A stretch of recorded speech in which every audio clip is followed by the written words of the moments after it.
فقلت استغفروا ربكم إنه كان غفارا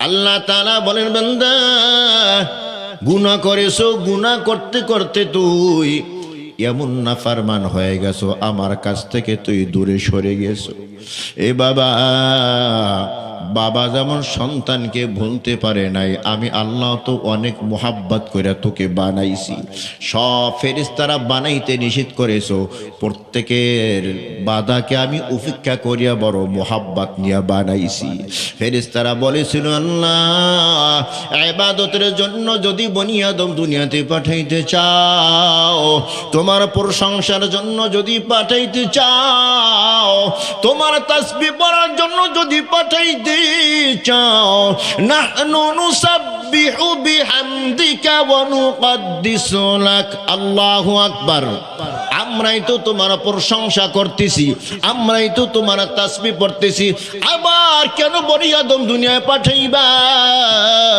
আল্লাহ তাআলা তখন বলেছিলেন ইন্নী আ'লামু মা লা তা'লামুন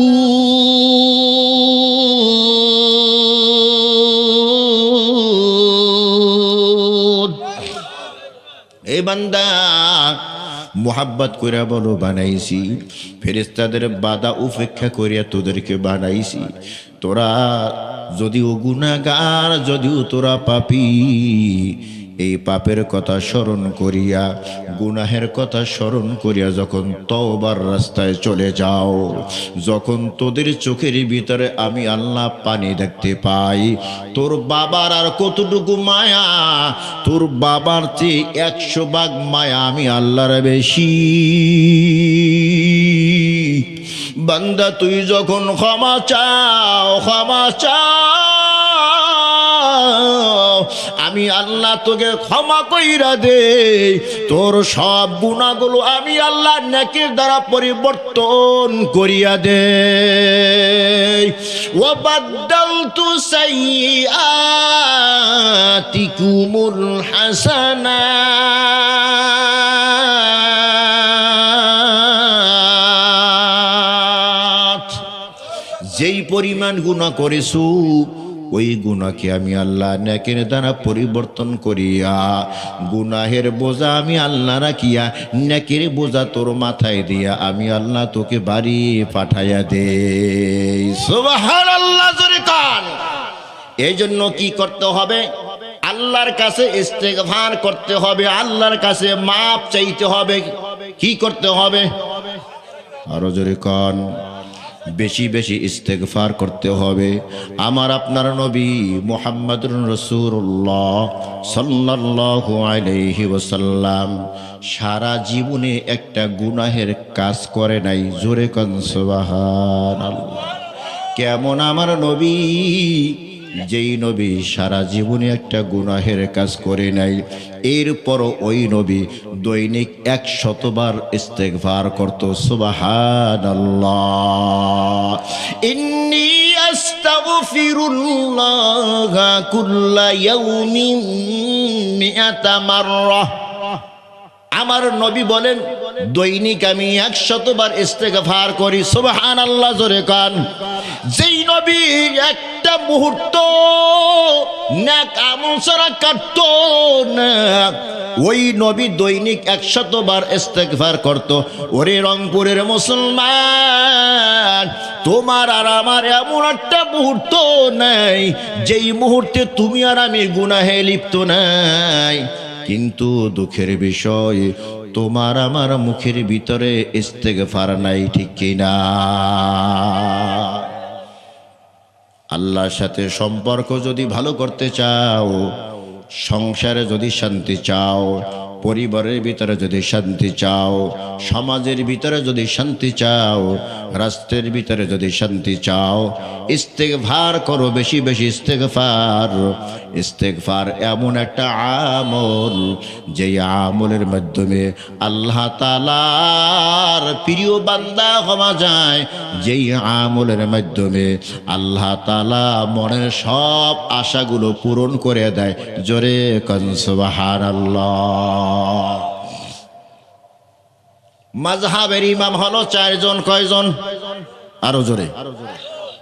হানাফি, মালিকি, শাফিঈ, হাম্বলি। কয়টা মাযহাব হইল? আরো জোরে কোন। কয়টা? চারটা মাযহাব। চারটা মাযহাবের ভিতরে একটা মাযহাব হলো হাম্বলি মাযহাব, ইমাম আহমদ ইবনে হাম্বল রহমাতুল্লাহি আলাইহি এর মাযহাব। অনেক বড় আলেম। কত বড় আলেম যে মুসনাদে আহমদ একটা হাদিসের কিতাব আছে, মুসনাদে আহমদ। এই হাদিসের ভিতরে, এই হাদিসের কিতাবের ভিতরে 40,000 হাদিস ইমাম আহমদ ইবনে হাম্বল লিখেছেন। সুবহানাল্লাহ জোরে কোন। কত হাজার হাদিস, তাও সনদ সহকারে। সনদ সহকারে 40,000 হাদিস একটা কিতাবের ভিতরে। আল্লাহু আকবার কোন। এ কত বড় আল্লাহর ওলি, কত বড় বুজুর্গ, কত বড় আলেম। ইমাম আহমদ রহমাতুল্লাহি আলাইহির কাজ ছিল সফর করা আর হাদিস সংগ্রহ করা। সফর করা আর হাদিস সংগ্রহ করা। একটা হাদিস লেখার জন্য, সংগ্রহ করার জন্য শত শত মাইল তিনি সফর করতেন। সুবহানাল্লাহ জোরে কোন। একবার সফর করতে করতে ইমাম আহমদ অনেক দূর চলে গেছেন। এই কনকনে শীতের রাত, সন্ধ্যা হয়ে গেছে। এক মসজিদে ঢুকলেন, জামাতের সাথে মাগরিবের নামাজ আদায় করলেন। মাগরিবের নামাজ আদায় করিয়া এশা পর্যন্ত জিকির আজকার করলেন।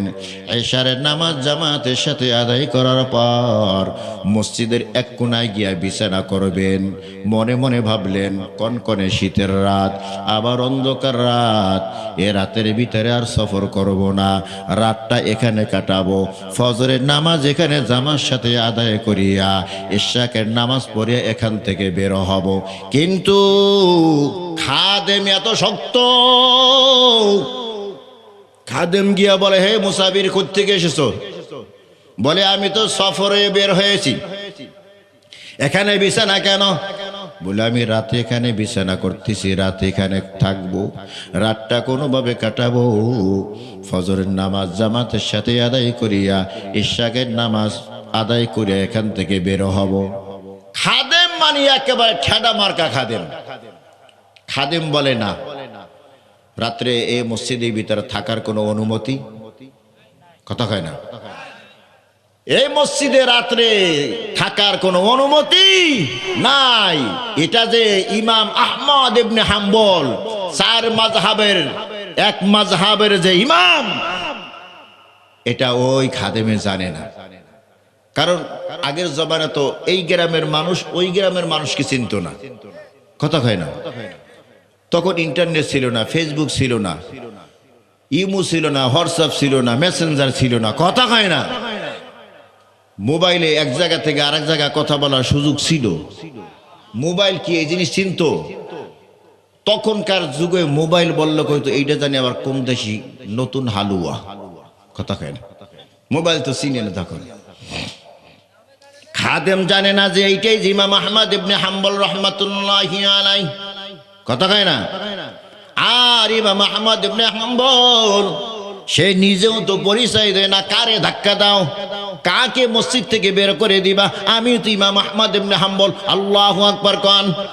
मिटा दो अपनी हस्ती को अगर कुछ मर्तबा चाहो कि दाना खा के मिलकर गुने गुलजार होता है। अल्लाहु अकबर। तारा एमने एमने এত বড় হয় নাই, নিজেকে মিটিয়ে দিয়েছে, নিজেকে মিটিয়ে দিয়েছে।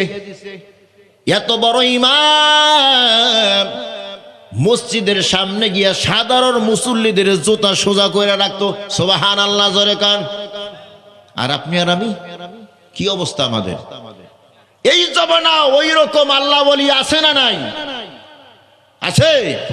আপনাদের রংপুরি আছে, হ্যাঁ আমাদের ঢাকাতে আছে আলহামদুলিল্লাহ। কন বাইতুল মুকাররমের খতিব, বর্তমান খতিব মুফতি আব্দুল মালিক সাহেব মাদ্দাজিহুল আলিয়া, এখনো সে মসজিদে ঢোকার সময় কারো জুতার উপরে পাড়া দেয় না।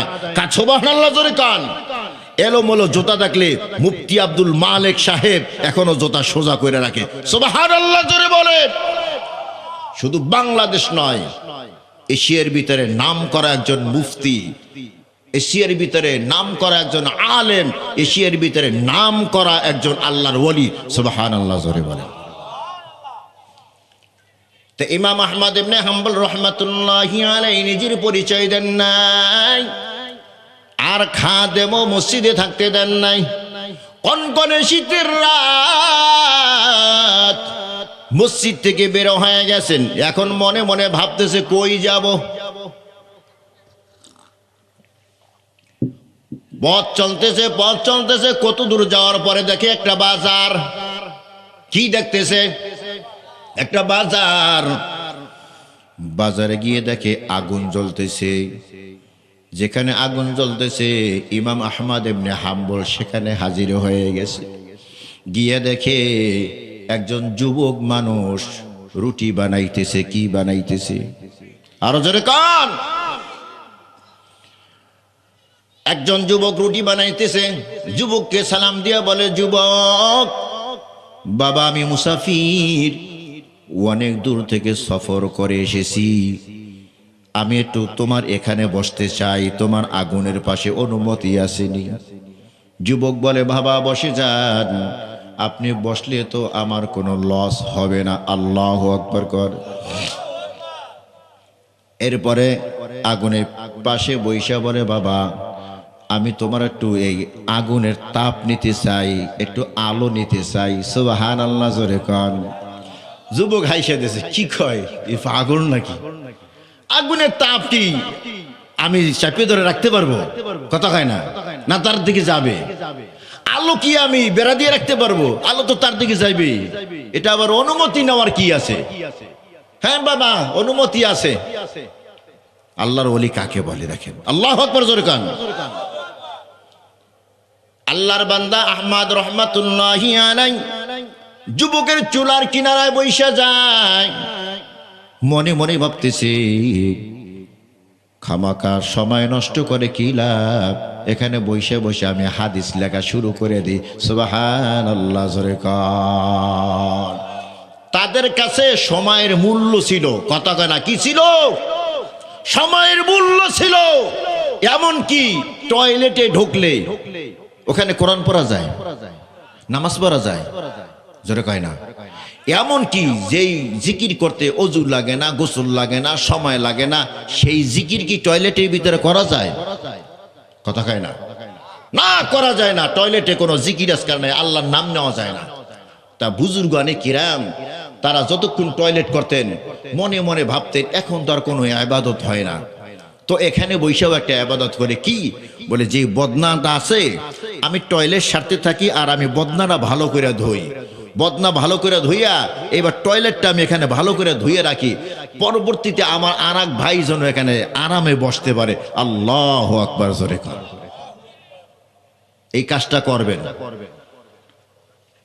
অহংকারের জন্য না।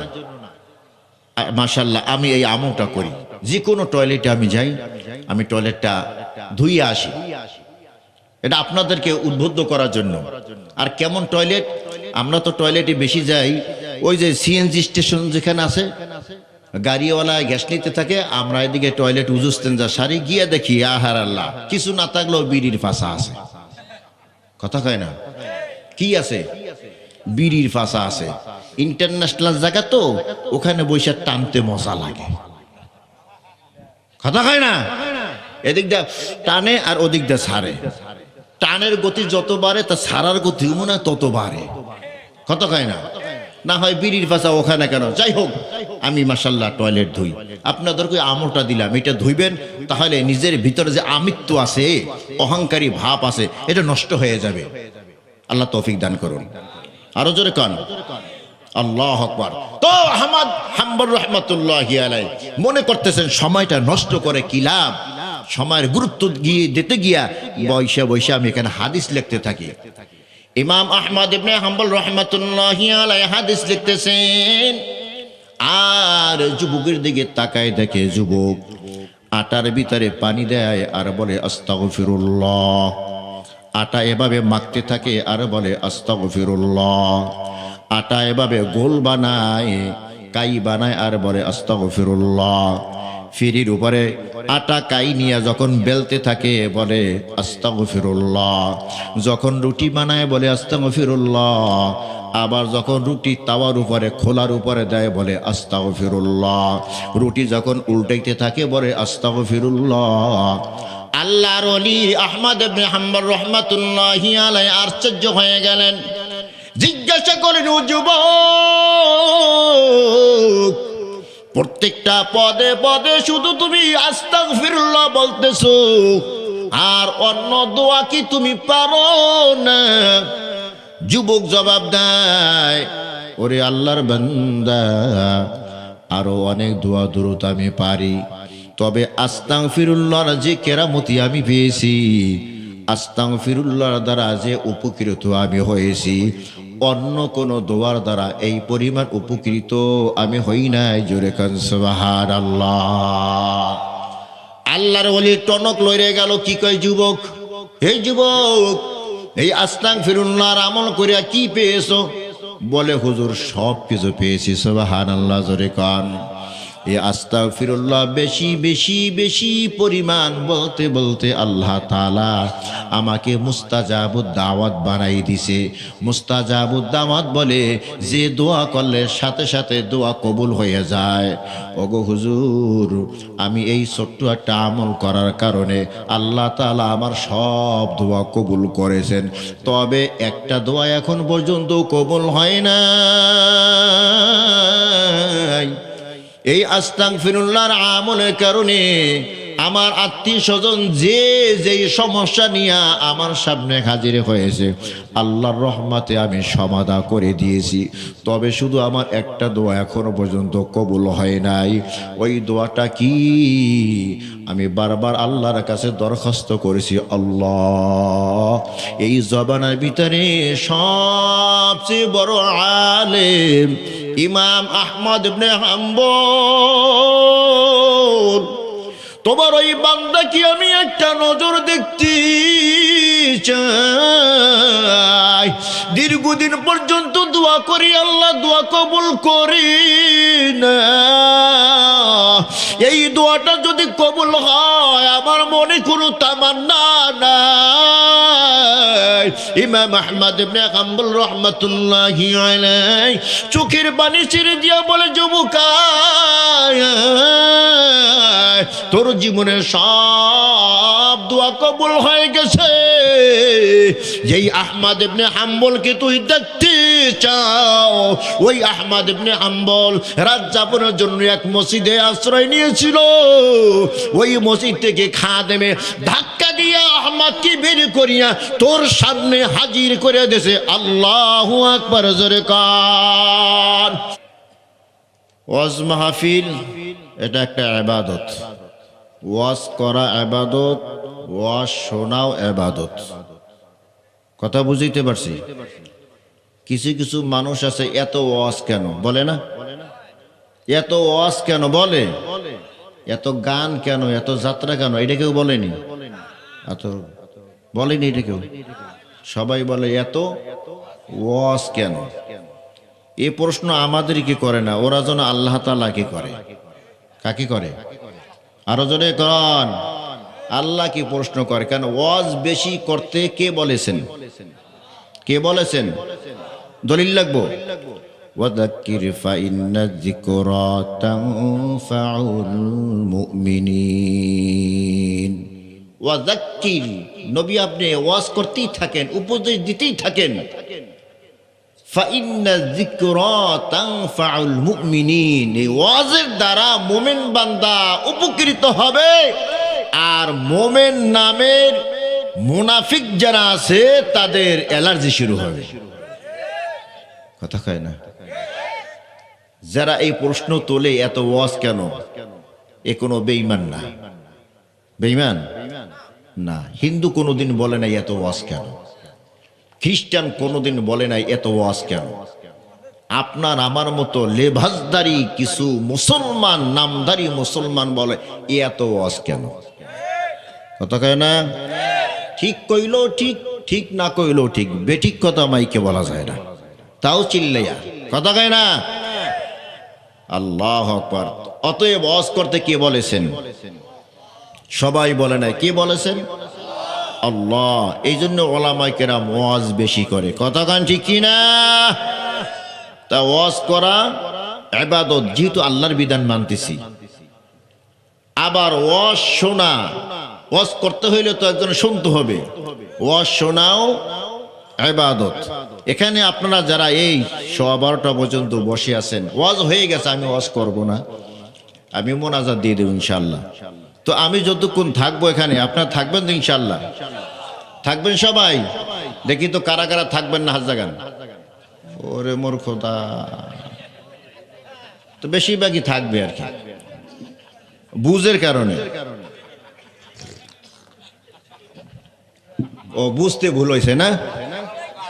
আখিরি মোনাজাত পর্যন্ত কে কে থাকবেন, হাত জাগান। আল্লাহ, ডানে বামে তাকাই দেন, কি হাত তোলে নেই, এরে তার বাসায় পাঠাই দেন, হাত নামান। আল্লাহ আমাদেরকে কবুল করুন। আরো জোরে কান। বর্তমান জমানা বড় নাজুক এক জমানা, মানুষের ভিতরে আতঙ্ক ঢুকে গেছে, কখন যেন কি হয়ে যায়। কথা কয় না? আমার বয়সে যারা দাড়ি সাদা এদের কথা বাদ, আমি আমার কথা বলি।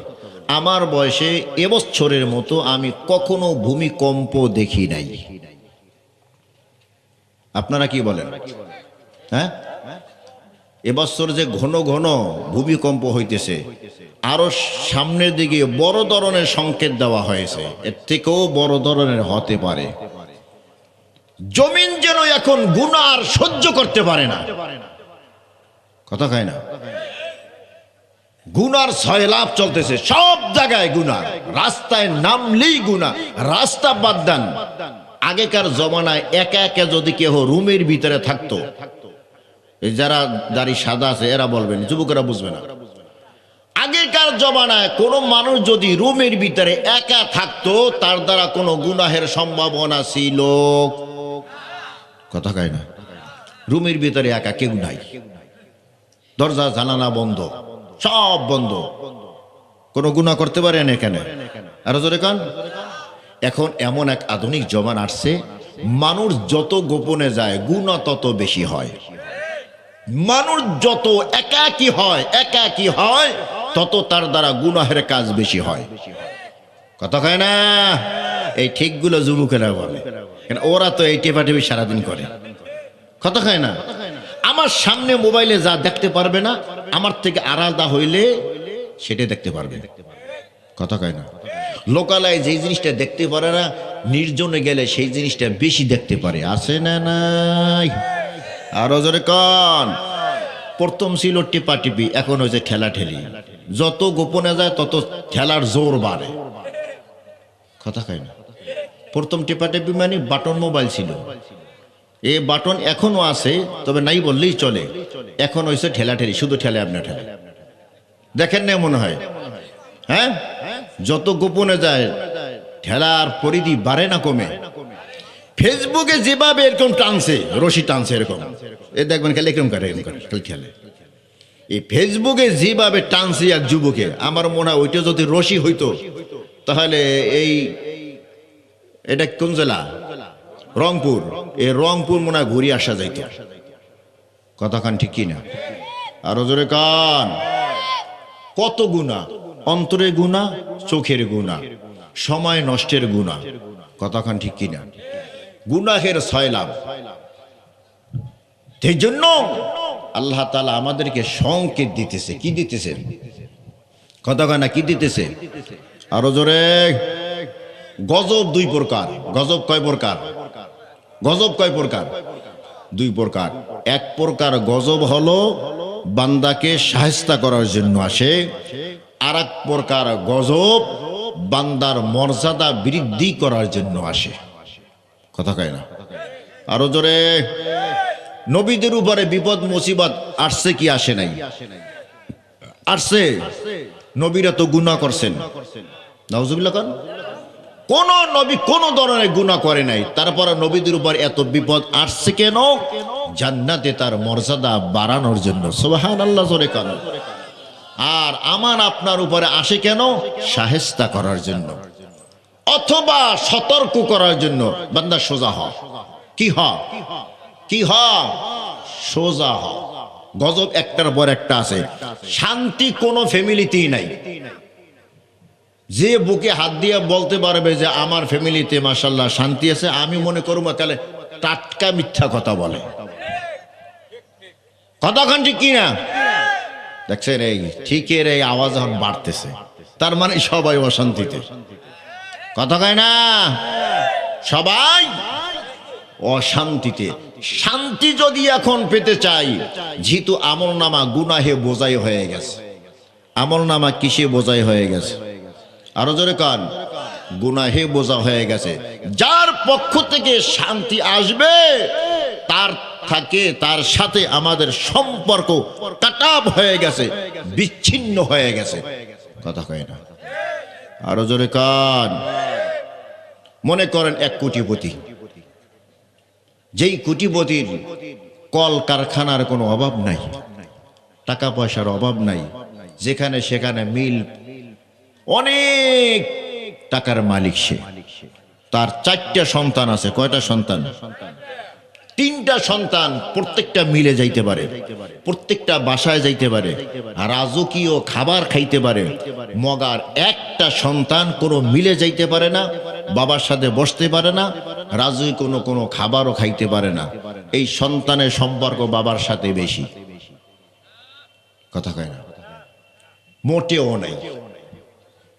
এই সন্তানের বাবার সাথে সম্পর্ক মোটেও নাই। 3 সন্তান, একই বাবার 4 সন্তানের 3 সন্তান প্রত্যেকটা ফ্যাক্টরিতে যাইতে পারে, প্রত্যেকটা মিলে যাইতে পারে, বাবার সাথে এক টেবিলে বসে খানা খাইতে পারে। আর একটা সন্তান কোনো মিলে যাইতে পারে না, বাবার সামনে বসতে পারে না, রাজি কোনো খাবারও খাইতে পারে না। বুঝতে হবে এই সন্তানটার সম্পর্ক বাবার সাথে একেবারেই খারাপ। কতক্ষণ ঠিক কিনা? হ্যাঁ, রাত অনেক হয়ে গেছে। তাহলে বাবার সাথে সম্পর্ক খারাপ হওয়ার কারণে বাবার কোনো মিলের ভিতরে ঢুকতে পারে না, বাবার সাথে বসতে পারে না, বাবার রাজকীয় খাবারও খাইতে পারে না। কতক্ষণ ঠিক কিনা? এখন যদি বাবার মিলে যাইতে হয়, বাবার সাথে একসাথে বৈশা খানা খাইতে হয়, আর বাবার সমস্ত নাজ নিয়ামত ভোগ করতে চায়, তাহলে কি করতে হবে? বাবার সাথে একটা সুসম্পর্ক, কথা কয় না, বাবার সাথে একটা সুসম্পর্ক গড়তে হবে। বাবার সাথে সুসম্পর্ক গড়তে পারলেই তখন তার আর অভাব থাকবে না, সে প্রত্যেকটা মিলে যাইতে পারবে। কতক্ষণ ঠিক কিনা? একবার অন্যায় করেছে, মা সন্তানের পক্ষ হইয়া স্বামীর কাছে মাপ চেয়েছে, বাবা সন্তানকে মাপ করে দিয়েছে। দ্বিতীয়বার আবার অন্যায় করেছে, এবার মার কোনো সুযোগ নাই। মামা গিয়ে বাইনার পক্ষ থেকে দুলাবার কাছে মাপ চেয়েছে, বাবা এবারও সন্তানকে মাপ করে দিয়েছে। তৃতীয়বার আবার অন্যায় করেছে, এবার আর কেউ সুপারিশ করার জন্য যায় না। ঘাটটা ধরিয়া বাবা সন্তানকে বাড়ি থেকে বের করে দিয়েছে। আমার কোনো প্রতিষ্ঠানে তোর জায়গা নাই, আমার কোনো মিল কলকারখানায় তোর জায়গা নাই, আমার বাড়ির ভিতরে তোর জায়গা নাই। বাবার টাকা যতদিন সন্তানের পকেটে ছিল ততদিন সন্তান হোটেলে গিয়া মজার মজার খানা খেয়েছে। সন্তানের পকেট যখন খানি, এখন আর টাকা পয়সা নাই, হোটেলে মজার মজার খানা খাবে তো দূরের কথা, কপালে দুইটা পরাটাও জোটে না, কথা কন ঠিক কিনা? এবার সন্তান নিজের ভুল বুঝতে পেরেছে। একবার অন্যায় করলাম, বাবা ক্ষমা করে দিয়েছে। দ্বিতীয়বার অন্যায় করেছি, বাবা ক্ষমা করে দিয়েছে। তৃতীয়বার আমার বাবা তো আমার ঘাড় ধরে ধাক্কা দিয়ে বের করে দিয়েছে। এখন আমি কি করব? কার কাছে, কাকে নিয়ে বাবার কাছে হাজির হব? ফুফাকে গিয়া বলে, ফুফা আমি অন্যায় করেছি, বাবার কাছে একটু আমাকে নিয়ে চলো, তুমি যদি সুপারিশ করো বাবা আমাকে ক্ষমা করে দিবে। ফুফা ইচ্ছা মতো কতক্ষণ গালাগালি করলো, তোর মতো খারাপ সন্তান আর হয় না, তুই নিমো খারাপ। এভাবে অনেকক্ষণ বকাবকি করার পর যখন সন্তান চোখের পানি ছেড়ে দিয়েছে, ফুফার অন্তরটা নরম হয়ে গেছে। বলে, ঠিক আছে বাবা, চল তোর বাবার অফিসে গিয়া হাজির হইব, তবে আমার সাথে যাবি না, আমার পিছনে পিছনে যাবি।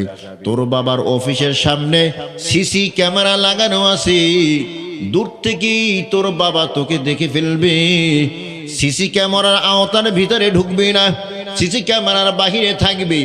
আমি অফিসের ভিতরে ঢুকিয়া তোর বাবার সাথে কথাবার্তা বলবো। কথা বলতে বলতে এক পর্যায়ে তোর বাবাকে যখন আমি নরম করতে পারবো, মেজাজটা ঠান্ডা করতে পারবো, তুই দারোয়ানের কথা শুনবি না, সিসি ক্যামেরার পরোয়া করবি না, একটা দৌড় দিয়া তুই তোর বাবার অফিসে ঢুকিয়া যাবি। গিয়া তোর বাবার পা দুইটা জড়াইয়া ধরবি। যত তোর বাবা রাগ করুক, তুই পা কিন্তু আর ছাড়বি না। আর বারবার বলবি, আব্বু ভুল হয়ে গেছে, আমাকে মাফ করে দেন, আব্বু আর কখনো অন্যায় করব না, আব্বু আপনি আমাকে মাফ করিয়া দেন। ফুফার শিখানো পন্থা অনুযায়ী ফুফা অফিসে ঢুকে যখন বাবার সাথে কথা কয়,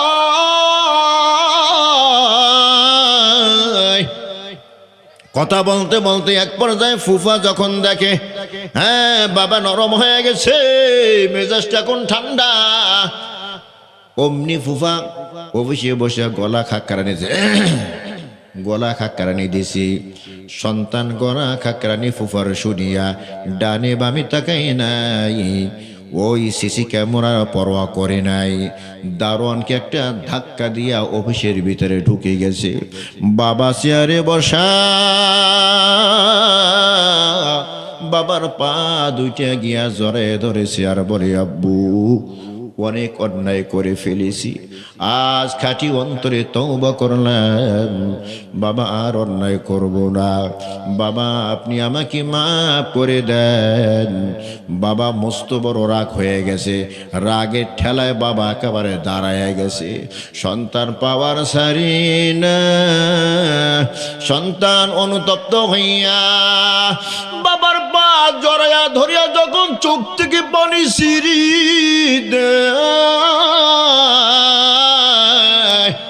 এই সন্তানের চোখের গরম পানি যখন বাবার পায়ের উপরে পড়ে যায়, বাবা আর সোজা হইয়া থাকতে পারে না। আল্লাহু আকবার কোন। বাবা আর সোজা হইয়া দাঁড়াইয়া থাকতে পারি না, বাবা এইবার নত হয়ে গেছে, সন্তানের পিঠির উপরে হাত বুলাই দিয়া বলে, সন্তান যা আমি বাবা তোকে মাফ করিয়া দিলাম। এ সন্তান তোকে তো আমি ঘর থেকে বের করে দিয়েছি, আজ অনেক দিন পর্যন্ত তুই আমার সাথে বসতে পারো না, তুই আমার সাথে খাইতে পারো না, তুই অনেক কষ্ট করেছো বাবা। খাবারের সময় খানার টেবিলে যখন বিভিন্ন রকমের খাবার আইতো রে বাবা, যখনই তোর কথা স্মরণ হইত গো, আমি আর ভালো কোনো খাবার খাইতে পারতাম না। সন্তানের চোখের গরম পানি যখন বাবার পায়ের উপরে পড়েছে, বাবা নরম হয়ে গেছে। এইবার বাবার চোখের গরম পানিও সন্তানের পিঠের উপরে পড়ে কি পড়ে না?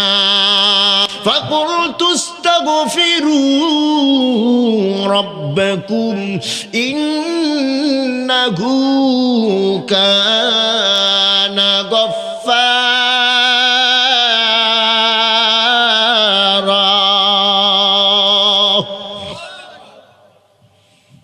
আল্লাহ তাআলা বলেন, বান্দা গুনাহ করেছো, গুনাহ করতে করতে তুই এমন নাফরমান হয়ে গেছো, আমার কাছ থেকে তুই দূরে সরে গেছো।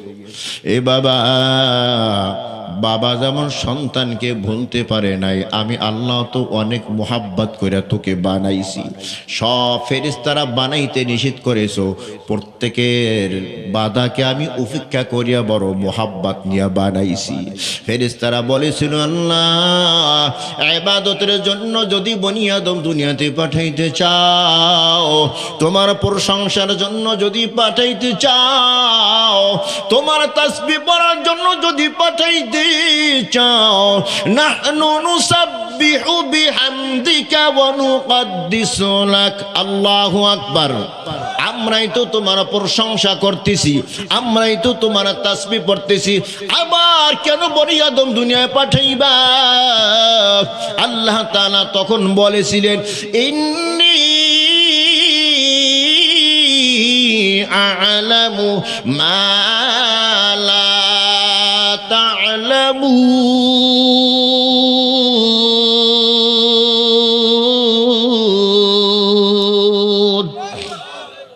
এই বান্দা মোহাব্বত কইরা বলো বানাইছি, ফেরেশতাদের বাধা উপেক্ষা করিয়া তোদেরকে বানাইছি।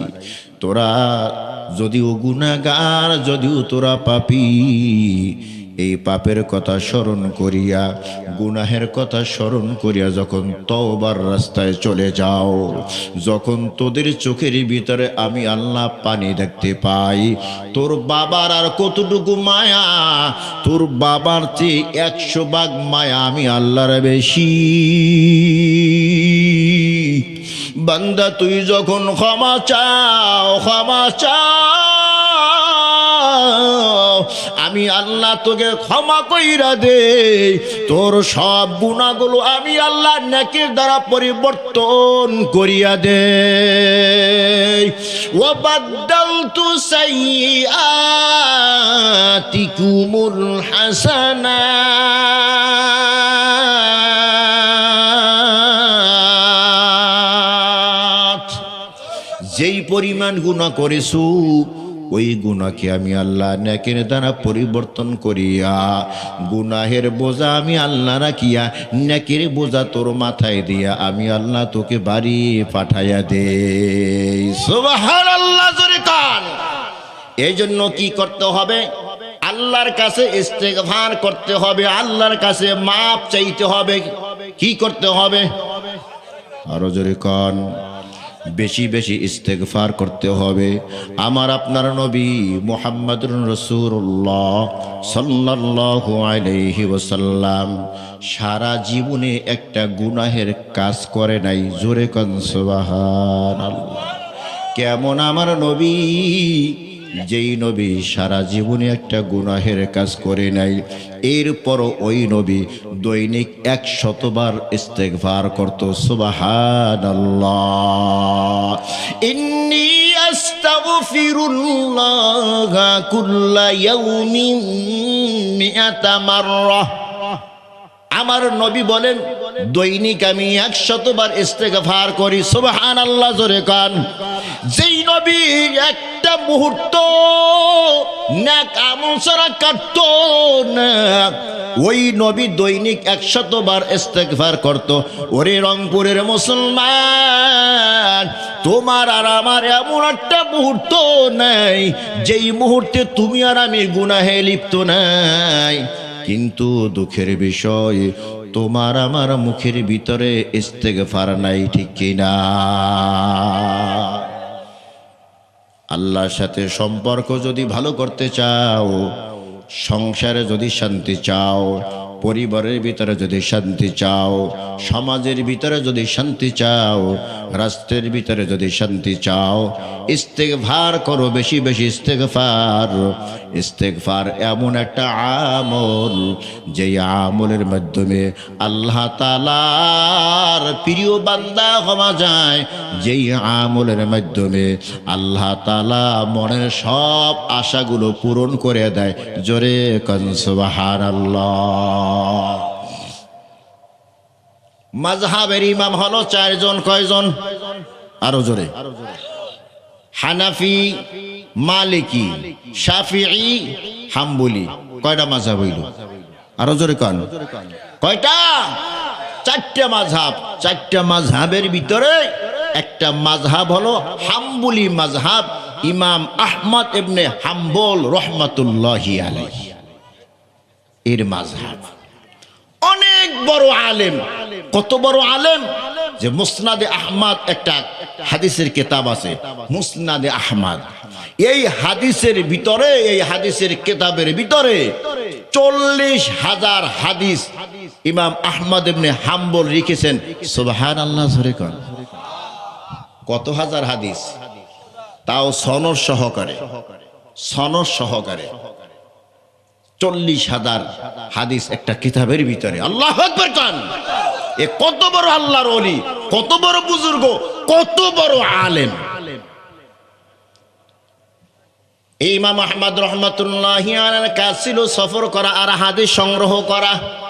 সফর করা আর হাদিস সংগ্রহ করা। একটা হাদিস লেখার জন্য, সংগ্রহ করার জন্য শত শত মাইল তিনি সফর করতেন। সুবহানাল্লাহ জোরে কোন। একবার সফর করতে করতে ইমাম আহমদ অনেক দূর চলে গেছেন। এই কনকনে শীতের রাত, সন্ধ্যা হয়ে গেছে। এক মসজিদে ঢুকলেন, জামাতের সাথে মাগরিবের নামাজ আদায় করলেন। মাগরিবের নামাজ আদায় করিয়া এশা পর্যন্ত জিকির আজকার করলেন। এশারের নামাজ জামাতের সাথে আদায় করার পর মসজিদের এক কোনায় গিয়া বিছানা করবেন। মনে মনে ভাবলেন, কনকনে শীতের রাত, আবার অন্ধকার রাত, এ রাতের ভিতরে আর সফর করব না, রাতটা এখানে কাটাবো। ফজরের নামাজ এখানে জামার সাথে আদায় করিয়া ইশাকের নামাজ পড়িয়া এখান থেকে বের হব। কিন্তু খাদেম এত শক্ত। খাদেম গিয়া বলে, হে মুসাফির, কোত্থেকে এসেছো? বলে, আমি তো সফরে বের হয়েছি। এখানে বিছানা কেন? বলে, আমি রাতে এখানে বিছানা করতেছি, রাতে এখানে থাকবো, রাতটা কোনোভাবে কাটাবো। ফজরের নামাজ জামাতের সাথে আদায় করিয়া ইশাকের নামাজ আদায় করিয়া এখান থেকে বের হব। খাদেম মানে একেবারে ঠেডা মার্কা খাদেম। খাদেম বলে, না, রাত্রে এই মসজিদের ভিতরে থাকার কোনো অনুমতি, কথা কয় না, এই মসজিদে রাত্রে থাকার কোনো অনুমতি নাই। এটা যে ইমাম আহমদ ইবনে হাম্বল, চার মাযহাবের এক মাযহাবের যে ইমাম, এটা ওই খাদেমে জানে না। কারণ আগের জমানা তো এই গ্রামের মানুষ ওই গ্রামের মানুষকে চিনত না, কথা কয় না। তখন ইন্টারনেট ছিল না, ফেসবুক ছিল না, ইমো ছিল না, হোয়াটসঅ্যাপ ছিল না, মেসেঞ্জার ছিল না, কথা কয় না। মোবাইলে এক জায়গা থেকে আরেক জায়গায় কথা বলার সুযোগ ছিল। মোবাইল কি এই জিনিস চিনত? তখনকার যুগে মোবাইল বললে কইতো এইটা জানি আবার কোন দেশি নতুন হালুয়া, কথা কয় না। মোবাইল তো চিনে না তখন। খাদেম জানে না যে এইটাই ইমাম আহমদ ইবনে হাম্বল রাহমাতুল্লাহি আলাইহি, কথা কয় না। আর ইমাম আহমদ ইবনে হাম্বল সে নিজেও তো পরিচয় দেয় না, কারে ধাক্কা দাও, কাকে মসজিদ থেকে বের করে দিবা, আমি তো ইমাম আহমদ ইবনে হাম্বল। আল্লাহু আকবার কোন। मिटा दो अपनी हस्ती को अगर कुछ मर्तबा चाहो कि दाना खा के मिलकर गुने गुलजार होता है। अल्लाहु আকবার। তারা এমনি এমনি এত বড় হয় নাই, নিজেকে মিটিয়ে দিয়েছে, নিজেকে মিটিয়ে দিছে। এত বড় ইমাম মসজিদের সামনে গিয়া সাধারণ মুসল্লিদের জুতা সোজা করে রাখতো। সুবহানাল্লাহ জোরে কান। আর আপনি আর আমি কি অবস্থা আমাদের? এই জমানা ওই রকম আল্লাহ ওলি আছে না নাই? আছে। আপনাদের রংপুরি আছে, হ্যাঁ, আমাদের ঢাকাতে আছে, আলহামদুলিল্লাহ কন। বাইতুল মুকাররমের খতিব, বর্তমান খতিব মুফতি আব্দুল মালিক সাহেব মাদ্দাজিহুল আলিয়া, এখনো সে মসজিদে ঢোকার সময় কারো জুতার উপরে পাড়া দেয় না। সুবহানাল্লাহ জোরে কান। এলোমেলো জুতা দেখলে মুফতি আব্দুল মালিক সাহেব এখনো জুতা সোজা করে রাখে। সুবহানাল্লাহ জোরে বলে। শুধু বাংলাদেশ নয়, এশিয়ার ভিতরে নাম করা একজন মুফতি, এশিয়ার ভিতরে নাম করা একজন আলেম, এশিয়ার ভিতরে নাম করা একজন আল্লাহর ওলি। সুবহানাল্লাহ জোরে বলে। তো ইমাম আহমদ ইবনে হাম্বল রাহমাতুল্লাহি আলাইহি নিজের পরিচয় দেন নাই, আর খাদেমও মসজিদে থাকতে দেন নাই। কনকনে শীতের রাত, মসজিদ থেকে বের হয়ে গেছেন, এখন মনে মনে ভাবতেছে কই যাব। পথ চলতেছে, কত দূর যাওয়ার পরে দেখে একটা বাজার। কি দেখতেছে? একটা বাজার। বাজারে গিয়ে দেখে আগুন জ্বলতেছে। যেখানে আগুন জ্বলতেছে ইমাম আহমদ ইবনে হাম্বল সেখানে হাজির হয়ে গেছে। গিয়ে দেখে একজন যুবক মানুষ রুটি বানাইতেছে। কি বানাইতেছে? আরো জোরে কান। একজন যুবক রুটি বানাইতেছে। যুবককে সালাম দিয়া বলে, যুবক বাবা, আমি মুসাফির, অনেক দূর থেকে সফর করে এসেছি, আমি একটু তোমার এখানে বসতে চাই, তোমার আগুনের পাশে অনুমতি আসেনি? যুবক বলে, বাবা বসে যান, আপনি বসলে তো আমার কোনো লস হবে না। আল্লাহু আকবার কর। এরপরে আগুনের পাশে বৈশা বলে, বাবা আমি তোমার একটু এই আগুনের তাপ নিতে চাই, একটু আলো নিতে চাই। সুবহানাল্লাহ জোরে কান। যুবক হাইসা দিয়েছে, কি কয় আগুন নাকি? আগুনের তাপ কি আমি চাপিয়ে ধরে রাখতে পারবো? কথা কয় না, না তার দিকে যাবে। আলো কি আমি বেড়া দিয়ে রাখতে পারবো? আলো তো তার দিকে যাইবে। এটা আবার অনুমতি নেওয়ার কি আছে? হ্যাঁ বাবা, অনুমতি আছে। আল্লাহর ওলি কাকে বলে দেখেন। আল্লাহু আকবার জোরে কান। আল্লাহর বান্দা আহমদ রহমাতুল্লাহি আলাইহি যুবকের চুলার কিনারায় বৈশা যায়। মনে মনে ভাবতেছে, খামাকা সময় নষ্ট করে কি লাভ, এখানে বসে বসে আমি হাদিস লেখা শুরু করে দিই। সুবহানাল্লাহ জোরে কান। তাদের কাছে সময়ের মূল্য ছিল। কথা কয় না, কি ছিল? সময়ের মূল্য ছিল। এমন কি টয়লেটে ঢুকলে ওখানে কোরআন পড়া যায়, নামাজ পড়া যায়। জোরে কয় না। এমন কি যেই জিকির করতে অজু লাগে না, গোসল লাগে না, সময় লাগে না, সেই জিকির কি টয়লেটের ভিতরে করা যায়? কথা কয় না, না করা যায় না। টয়লেটে কোনো জিকির আজকার নাই, আল্লাহর নাম নেওয়া যায় না। তা বুজুর্গানে কিরাম তারা যতক্ষণ টয়লেট করতেন মনে মনে ভাবতেন এখন তো আর কোনো ইবাদত হয় না, তো এখানে বৈশাও একটা ইবাদত করে। কি বলে, যে বদনাটা আছে আমি টয়লেট সারতে থাকি আর আমি বদনাটা ভালো করে ধুই। বদনা ভালো করে ধুইয়া এবার টয়লেটটা আমি এখানে ভালো করে ধুয়ে রাখি, পরবর্তীতে আমার আর এক ভাই যেন এখানে আরামে বসতে পারে। আল্লাহু আকবার জোরে কর। এই কাজটা করবেন অহংকারের জন্য না। মাশাআল্লাহ, আমি এই আমলটা করি। যে কোনো টয়লেটে আমি যাই, আমি টয়লেটটা ধুইয়ে আসি। এটা আপনাদেরকে উদ্বুদ্ধ করার জন্য। আর কেমন টয়লেট? আমরা তো টয়লেটে বেশি যাই ওই যে সিএনজি স্টেশন যেখানে আছে, গাড়িওয়ালা গ্যাস নিতে থাকে, আমরা এদিকে টয়লেট উজুস্তেন যা সারি গিয়ে দেখি আহার আল্লাহ, কিছু না থাকলেও বিড়ির ফাঁসা আছে। কথা কয় না, কি আছে? বিড়ির ফাঁসা আছে। ইন্টারন্যাশনাল জায়গা তো, ওখানে বৈশাখ টানতে মজা লাগে। কথা কয় না, এদিকটা টানে আর ওদিকটা ছাড়ে। টানের গতি যত বাড়ে তা ছাড়ার গতি মনে হয় তত বাড়ে। কথা কয় না, না হয় বিড়ির ফাঁসা ওখানে কেন? যাই হোক, আমি মাশাআল্লাহ টয়লেট ধুই। আপনাদেরকে আমলটা দিলাম, এটা ধুইবেন, তাহলে নিজের ভিতরে যে আমিত্ব আছে, অহংকারী ভাব আছে, এটা নষ্ট হয়ে যাবে। আল্লাহ তৌফিক দান করুন। আরো জোরে কান আল্লাহু আকবার। তো আহমদ হাম্বল রাহমাতুল্লাহি আলাইহি মনে করতেছেন সময়টা নষ্ট করে কি লাভ, সময়ের গুরুত্ব দিতে গিয়া বৈশা বৈশা আমি এখানে হাদিস লিখতে থাকি। ইমাম আহমদ ইবনে হাম্বল রাহমাতুল্লাহি আলাইহি হাদিস লিখতেছেন, আর যুবকের দিকে তাকায় দেখে যুবক আটার ভিতরে পানি দেয় আর বলে আস্তাগফিরুল্লাহ। আটা এভাবে মাখতে থাকে আর বলে আস্তাগফিরুল্লাহ। আটা এভাবে গোল বানায়, কাই বানায় আর বলে আস্তাগফিরুল্লাহ।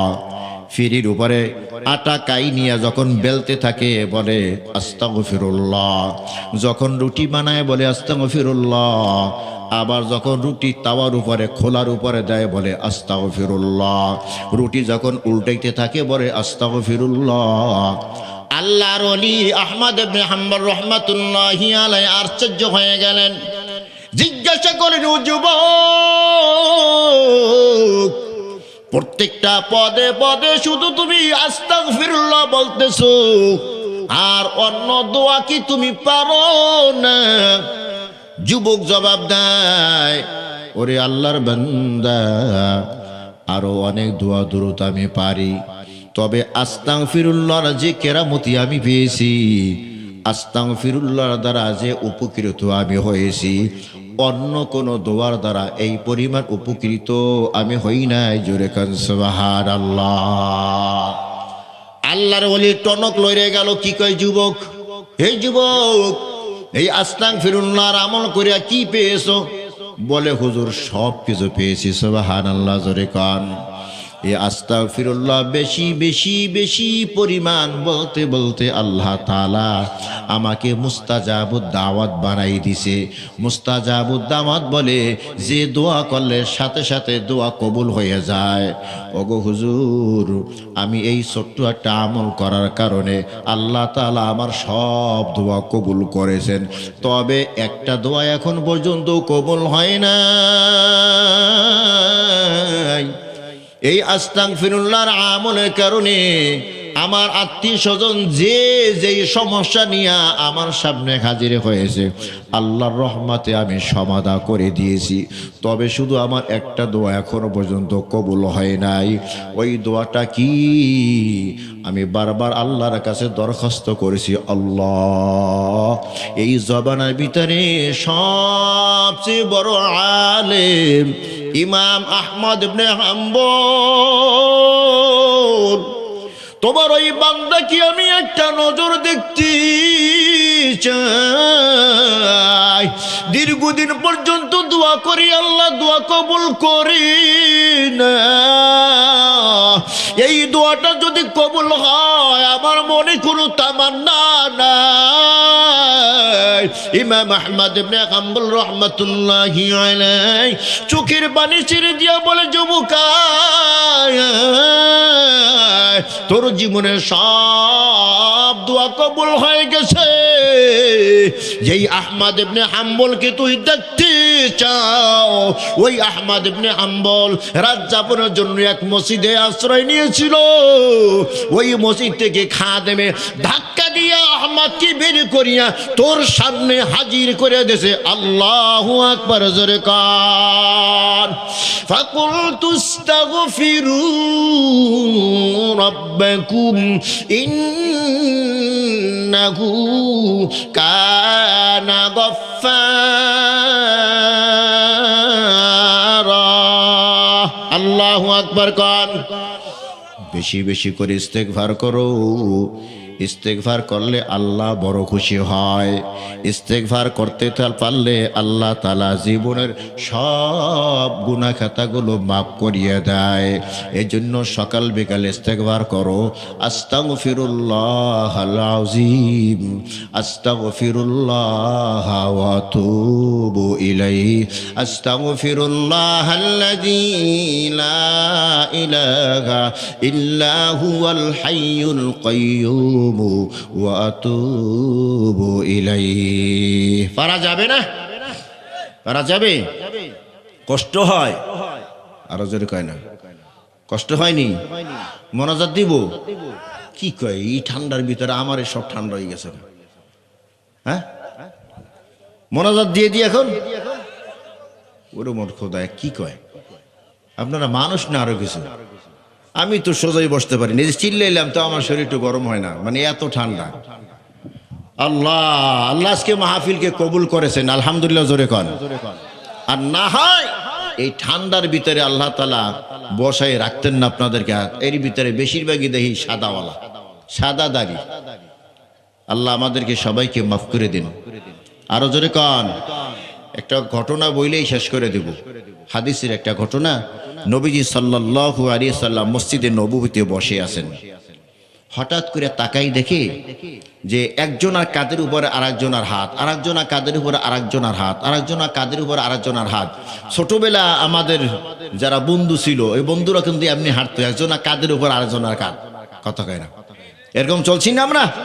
যুবকেরা ঠিক করে লইব, এখন তো এই বন্ধু নাই, আছে না? এখন বন্ধু নাই, বন্দুক আছে। এখন বন্ধু নাই, কি আছে? আরো জোরে কন। যত বড় মোহাব্বতের বন্ধু হোক না কেন, 3 মিশনের 1 মিশন সে বাস্তবায়ন করবে। কি মিশন? হয় আপনার সম্পদ নিব, সম্পদ নিতে পারে নাই আপনার বউ নেব, আপনার বউ নিতে পারে নাই আপনার জান নিব, কথা কয় না? এইবার সবাই ঠিক ঠিক করে। এখন বন্ধু হয় আপনার সম্পদ নিব, সম্পদ নিতে বাধা আপনার বউ নেব, বউ নিতে পারে নাই ঠুস আপনার এই দুনিয়া হতে বিদায় করে দেব। আসেনি এখন বন্ধু, কথা কয় না?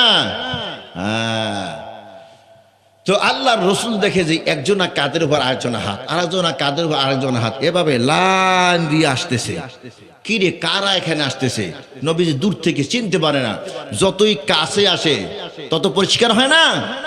তো কাছে আসতে আসতে দেখে যে সর্বপ্রথম জিবরাইল আলাইহিস সালাম। আল্লাহু আকবার কর। কিরে জিবরাইল তো সবসময় আমার কাছে আসে, আজকে এভাবে দলবদ্ধভাবে কেন আসে?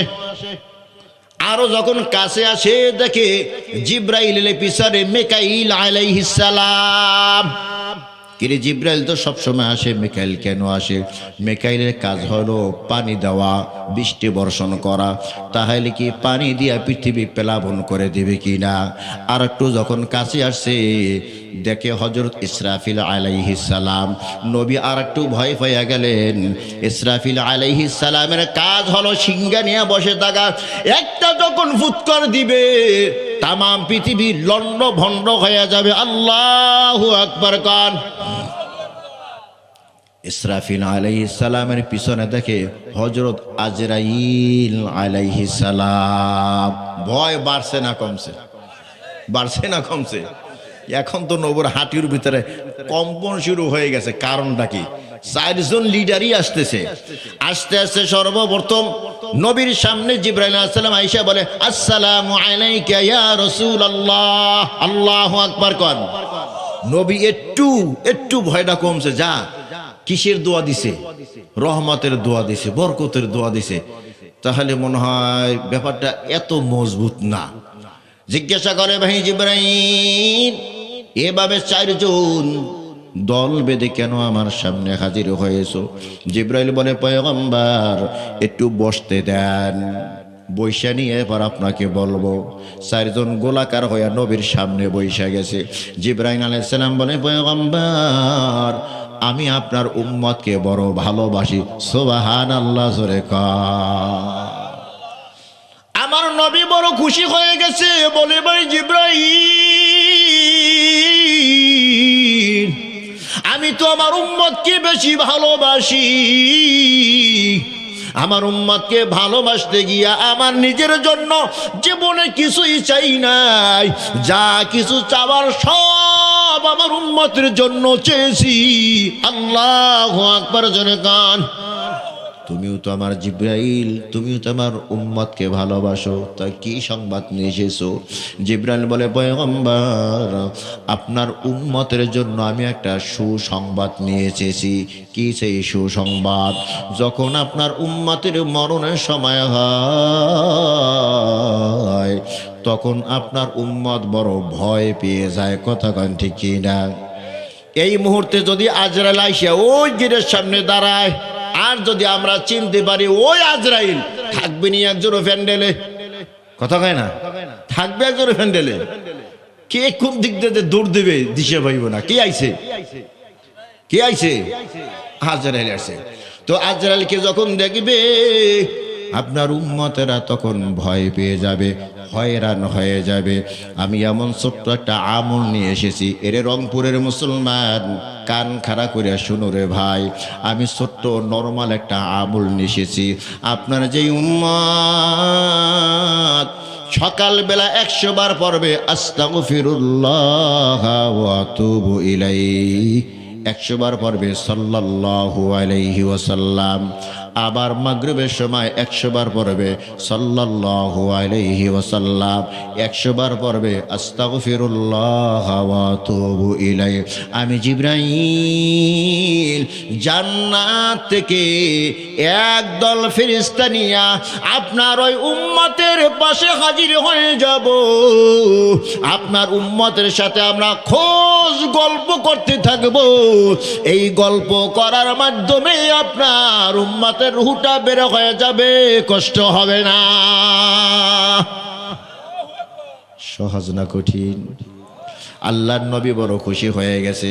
জিবরাইল আমি বড় খুশি হইলাম, ছোট একটা আমল দেছো, সহজ একটা আমল, সব উম্মতকে করতে বলবো। সুবহানাল্লাহ, জোরে কান। নবী জিজ্ঞাসা করে, ভাই মিকাইল তোমার কাজ তো পানি দেওয়া, তোমার কাজ তো বৃষ্টি বর্ষণ করা, কথা কোন ঠিক কিনা? তুমি কেন এসেছো? তুমি কি বৃষ্টি দিয়া পানি দিয়া এই পৃথিবী প্লাবিত কইরা দেবানি? বলে না না পয়গম্বর, আমিও আপনার উম্মতের জন্য পাগল। আল্লাহু আকবার কান।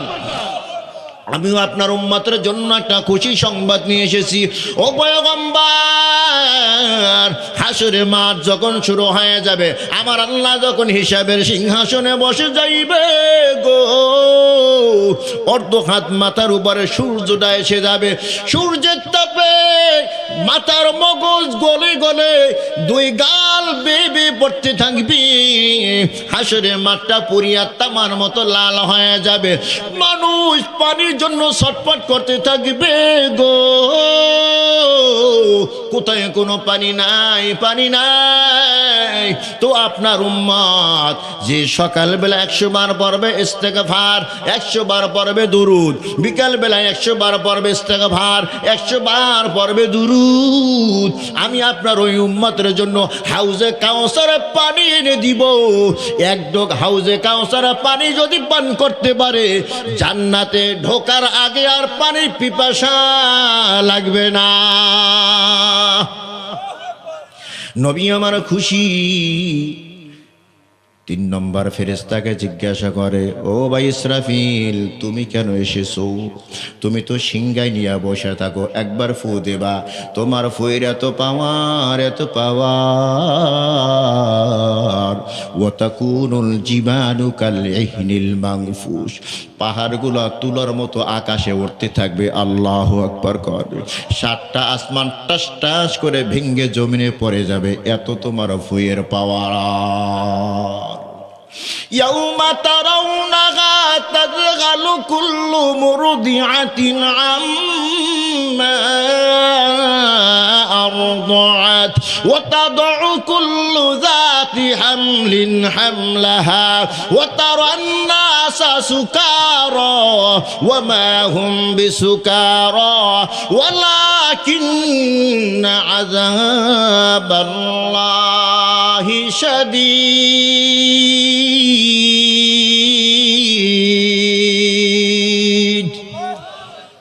ইসরাফিল আলাইহিস সালাম বলে, পয়গম্বর আমি আপনার উম্মতের জন্য বড় পাগল। আমি যখন একটা সিংহায় ফুৎকার দিব, পৃথিবীর সমস্ত মানুষেরা পাগলের মতো ছুটাছুটি করতে থাকবে। আমার বাঁশির ফু তারা সহ্য করতে পারবে না। এক অপরকে দেখলে মনে করবে পাগল, যে আমার সিংহার আমার শুনবে সেই পাগল হয়ে যাবে।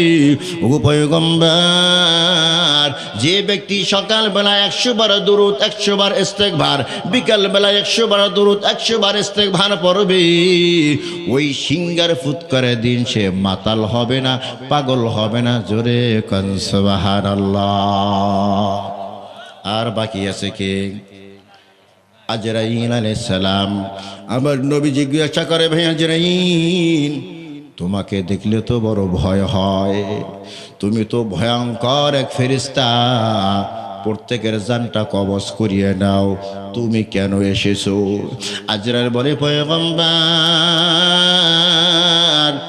যার জানটা আমি সাধারণভাবে কবজ করব, যার জানটা আমি 100 বার পড়বে সাল্লাল্লাহু আলাইহি ওয়াসাল্লাম, আবার সন্ধ্যাবেলা 100 বার পড়বে আস্তাগফিরুল্লাহ ওয়া আতুবু ইলাইহি, আবার 100 বার পড়বে সাল্লাল্লাহু আলাইহি ওয়াসাল্লাম। ও নবী গো, আটার ভিতরে পানি দিয়া কাই যদি বানায়, মা বোনেরা বানায়, ওই কাই বানাইতে গিয়ে যদি একটা চুল আটার ভিতরে পড়িয়া যায়, ওই চুলটা টান দিয়া বের করলে যেমন কায়ের কোনো ক্ষতি হয় না, কাইটার পায় না। ওগো পয়গম্বর, আপনার যে উম্মত সকালবেলা 100 বার পড়বে দুরূদ, 100 বার পড়বে ইস্তিগফার, আবার বিকালবেলা 100 বার পড়বে দুরূদ, 100 বার পড়বে ইস্তিগফার, তার যখন জান কবজের সময় হয়ে যাবে, আমি এমন ভাবে তার রূহটা বের করে নিয়ে আসব, আপনার ওই উম্মতটা আর পাবে না। আল্লাহু আকবার কর। আমলটা সহজ না কঠিন? আরো জোরে কন। আমলটা করা যাবে কি যাবে না? তারা কারা কারা আমলটা করতে রাজি? এই গভীর রাতে আমার আল্লাহকে দেখাই দেন না রে তাকবীর। আল্লাহ আমাদেরকে কবুল করে নেন। আরো জোরে কন আমিন।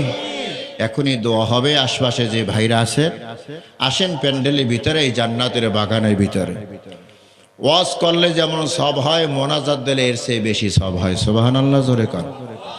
ওয়াজে শয়তান বেজার হয় না, মোনাজাতে শয়তান বেজার হয়। নতুন কথা বললাম, ওয়াজে শয়তান বেজার হয় না, মোনাজাতে শয়তান বেজার হয়।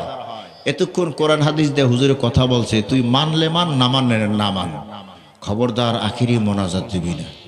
কারণ আখিরি মোনাজাতের আগে তুই তোর জীবনের সব গুনার উপরে তওবা করিয়া যদি 2 ফোঁটা চোখের পানি ছেড়ে দাও, তাহলে আল্লাহ তাআলা মুহূর্তের ভিতরে তোর সারা জিন্দেগির গুনাহ মাফ করে দেবে। তা আমি শয়তান সারা জীবন তোরে কষ্ট করাইয়া গুনাহ করায় লাভটা হইল কি? কথা কয় না। এই জন্য শয়তানে মোনাজাতে বেজার, ওয়াজে ওয়াজে ওয়াজে বেজার না, খুশি হয় না, ওয়াজে বেজার না, কিন্তু মোনাজাত দিলে বেজার হয়। গুনাহ মাফ হয় কিসের মাধ্যমে?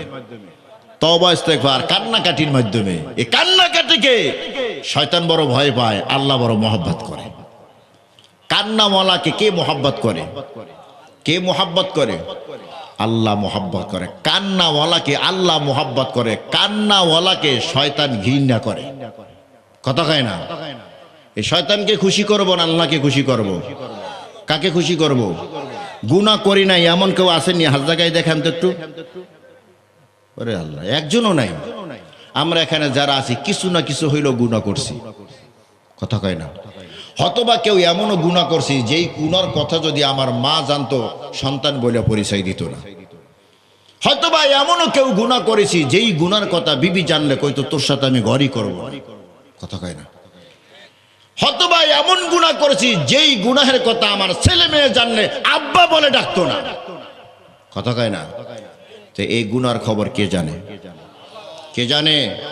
কে জানে? আল্লাহ জানে। ওই যে আল্লাহর নাম গফফার, আল্লাহর নাম সত্তার, দোষ গোপনকারী আল্লাহ।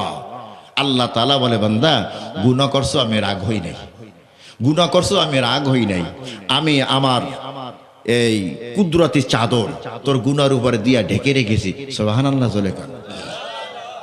আর অপেক্ষায় বসে আছে কখন তুই তওবা করবি।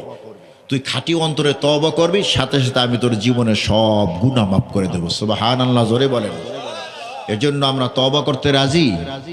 তওবা শুধু মুখে মুখে বললে হয় না, ইস্তেগফার মুখে মুখে পড়লেই হয় না, অন্তর দিয়া এক একটা গুনাহের কথা স্মরণ করতে হয়, আর মুখে মুখে ইস্তেগফার করতে হয়। জাল্লা অমুক গুনাহ করছি আর করব না, অমুক গুনাহ করছি আর করব না, অমুক গুনাহ করছি আর করব না। এইটার নাম হলো তওবা। শুধু আস্তাগফিরুল্লাহ আস্তাগফিরুল্লাহ মুখে বলা, এটার নাম কি না? তওবা না। গুনার থেকে ফিরে থাকতে হবে। গুনাহ করতেছি আবার আস্তাগফিরুল্লাহ পড়তেছি, গুনাহ করতেছি আস্তাগফিরুল্লাহ করতেছি, এটার নাম তওবা? এটার নাম তওবা না। এজন্য আজকে থেকে নিয়ত করব আমরা আর গুনাহ করব